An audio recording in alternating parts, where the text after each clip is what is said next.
Imagine que é outubro de 2008. Você é Marcos, tem 51 anos e é gerente regional de vendas de uma empresa de manufatura de médio porte em Cleveland, Ohio. Você passou 22 anos construindo algo. Não uma fortuna, algo mais modesto. Um plano de previdência privada com $340 mil. Um carro quitado. Uma casa com os $180 mil de patrimônio líquido. Um plano.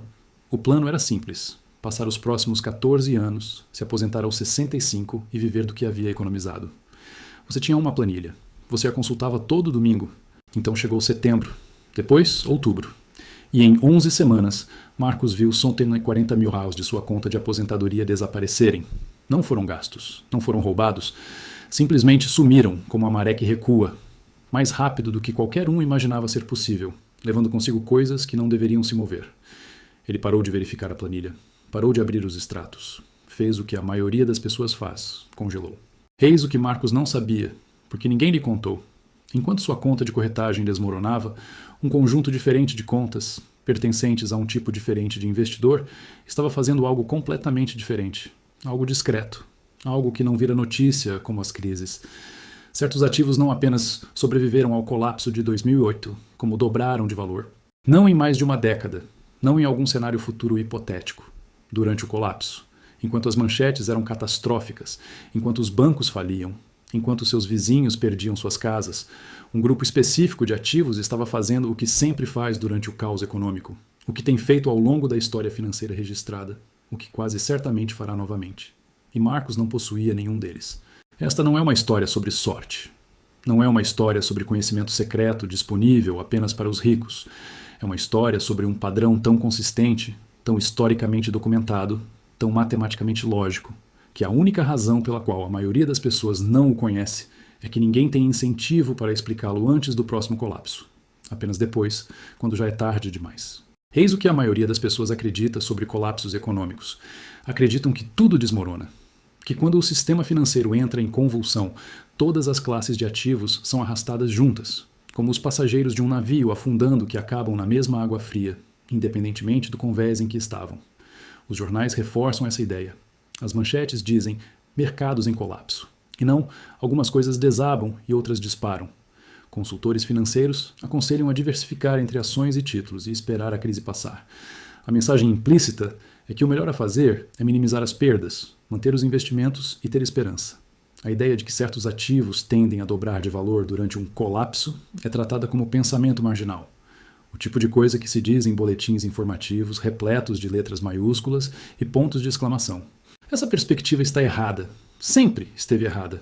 E o registro histórico comprova isso repetidamente, em crise após crise, em diferentes países, com diferentes moedas e diferentes sistemas econômicos. O que realmente acontece durante um colapso financeiro é uma mudança drástica e violenta na percepção de onde reside o valor. Quando a confiança nos sistemas financeiros se desfaz, o dinheiro não desaparece. Ele se move, sai de ativos que dependem da confiança nas instituições, nos lucros futuros, na solvência corporativa e se move para ativos que possuem valor independentemente desses fatores. Essa mudança é previsível porque a psicologia que a impulsiona também é previsível. O medo é constante, o pânico é constante. E as coisas às quais as pessoas recorrem quando estão com medo têm sido constantes ao longo dos séculos. Para entender por que certos ativos dobram de valor, é preciso compreender o que um colapso realmente destrói. Um colapso não destrói coisas físicas, ele destrói a confiança nos bancos, nas moedas, na solvência de governos e empresas.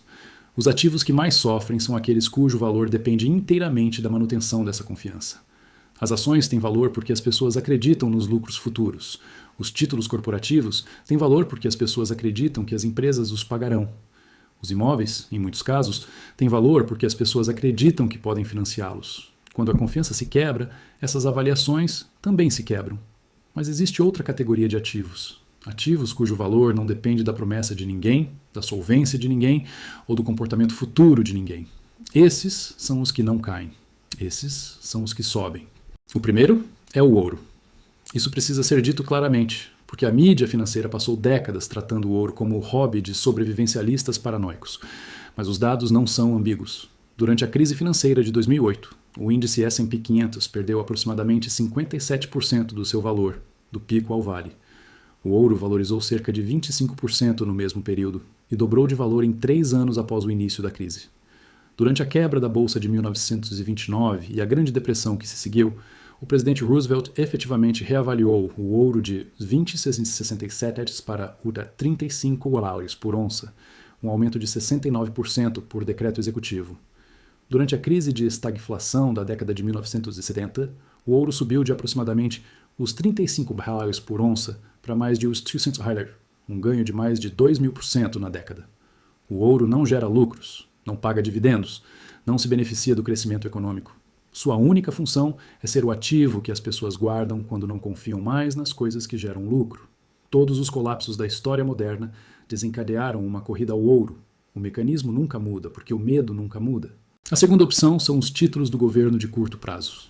Especificamente, os títulos de países com moedas de reserva em que as pessoas ainda confiam quando tudo mais está em crise.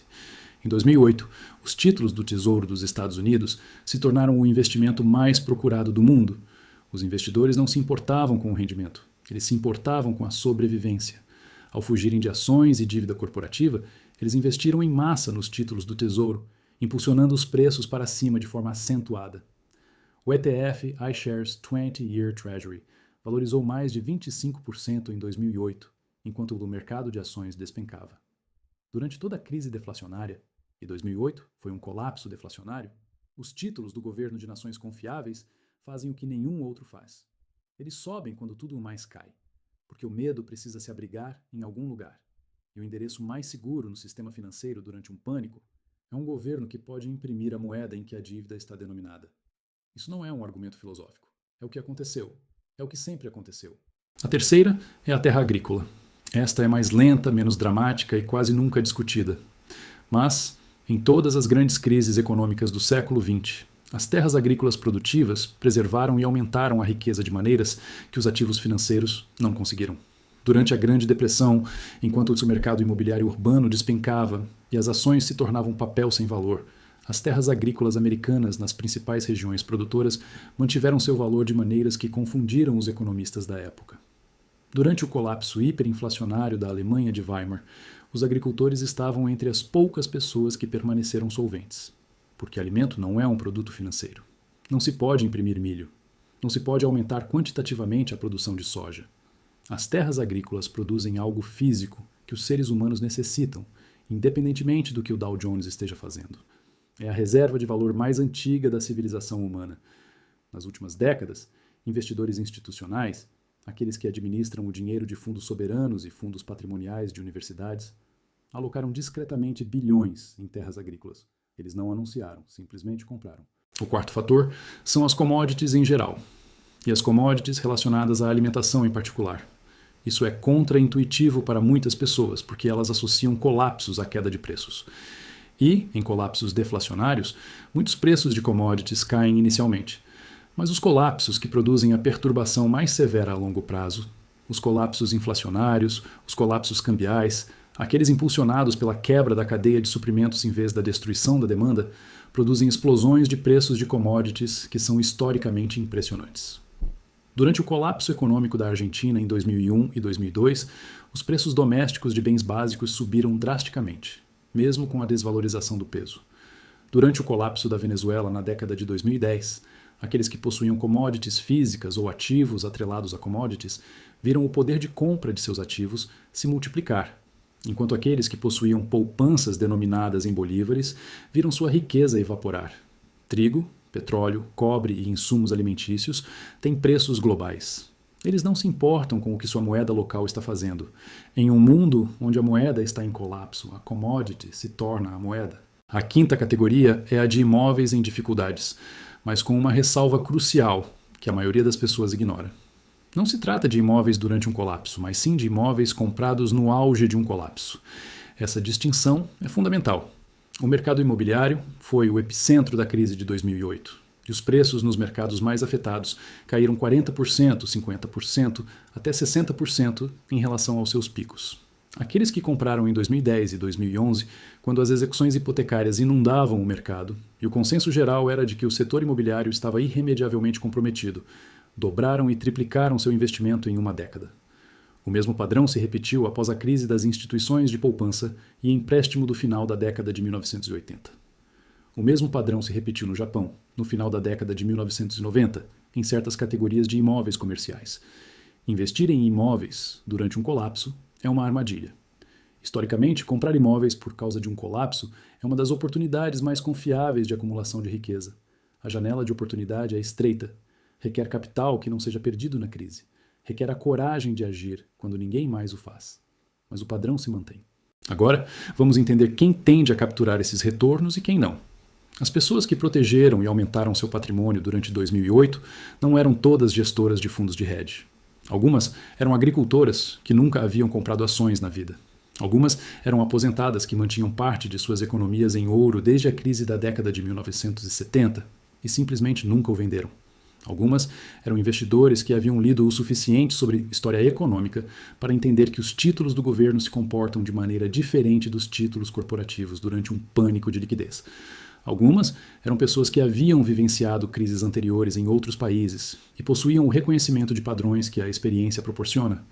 O que elas tinham em comum não era o acesso a informações que Marcos não tinha. Era uma estrutura construída antes da crise, não durante ela. Assim que o colapso se torna visível para todos, a realocação já está praticamente concluída. Os ativos que dobram de valor fazem a maior parte dessa duplicação, enquanto a maioria das pessoas ainda está discutindo se um colapso está realmente acontecendo. O cenário atual apresenta padrões que historicamente precedem as condições às quais esses ativos reagem. Os níveis de endividamento global, governamental, corporativo e familiar estão em patamares historicamente altos em diversas grandes economias. A relação entre o valor dos ativos financeiros e a produção econômica subjacente está em extremos não vistos desde 1929 e 2000.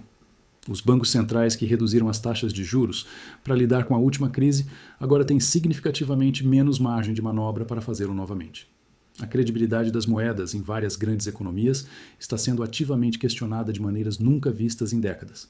Cadeias de suprimentos que eram consideradas permanentes e estáveis já demonstraram fragilidade. Essas não são previsões, são condições. E as condições criam ambientes nos quais o comportamento histórico de certos ativos tende a se repetir. Marcos acabou se aposentando. Trabalhou 3 anos a mais do que o planejado. Reconstruiu parte do que havia perdido e aceitou uma vida mais modesta do que a planilha havia prometido. Ele ainda não sabe o que aconteceu com as contas do outro lado daquela crise, aquelas que cresceram enquanto as dele despencavam. Ele nunca aprendeu a fazer essa pergunta. A maioria das pessoas não aprende porque a pergunta soa errada. Como algo pode dobrar de valor quando tudo está desmoronando? Essa pergunta parece inadequada. Como perguntar quem lucrou durante uma enchente? Mas sempre há alguém que lucra. A resposta é sempre a mesma. Aqueles que entenderam para onde vai o valor quando a confiança se esvai. Essa não é uma ideia complicada. É uma ideia muito antiga. Todos os sistemas financeiros já construídos passaram por períodos de tensão e colapso. Cada colapso gerou uma fuga de ativos frágeis para ativos resilientes. Ouro, títulos do governo de nações confiáveis, terras produtivas, commodities físicas e imóveis em dificuldades comprados no fundo do poço. Esses não são instrumentos exóticos inventados por financistas astutos. São as categorias mais antigas de riqueza real que a humanidade já reconheceu. Elas representavam reserva de valor, antes mesmo da existência do mercado de ações. E continuarão representando reserva de valor muito depois que a atual arquitetura financeira for reconstruída, seja lá o que vier a seguir. Os colapsos não se anunciam com aviso suficiente para que a maioria das pessoas possa agir. Eles chegam por meio de uma série de eventos que parecem controláveis, explicáveis, temporários. Então, de repente, deixam de ser. As pessoas que saem ilesas não são aquelas que previram o momento exato. São aquelas que entenderam que, em algum momento, de alguma forma, a música iria parar.